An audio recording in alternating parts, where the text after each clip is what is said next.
L'assessore regionale all'agricoltura Michele Trematerra oggi in conferenza ha parlato della partecipazione della regione a due eventi fieristici, il Made Expo di Milano e la Nuga di Colonia. I due grandi eventi sono previsti nel mese prossimo, dal 5 all'8 ottobre la regione sarà a Milano con 13 aziende calabresi per il settore dell'edilizia e per l'intera filiera delle costruzioni legate al legno. Dall'8 al 12 invece a Colonia in Germania per la rassegna fieristica importante a livello mondiale per il settore alimentare.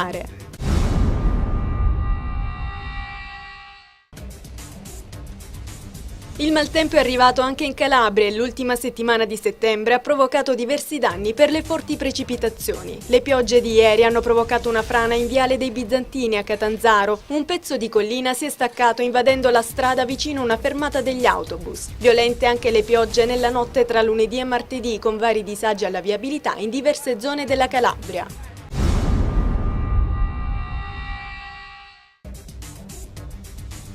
È stata presentata ieri a Catanzaro la nuova sala operativa del Centro Funzionale Multirischi dell'Arpacal. La realizzazione della struttura è stata caratterizzata dall'impiego delle più recenti ed avanzate soluzioni tecnologiche che permettono la più rapida ed efficace individuazione degli scenari di rischio che possono verificarsi sul territorio regionale causati da fenomeni meteorologici estremi. La struttura è sorta dopo l'alluvione di Soverato ed è stata rinnovata in connessione con la Protezione Civile regionale.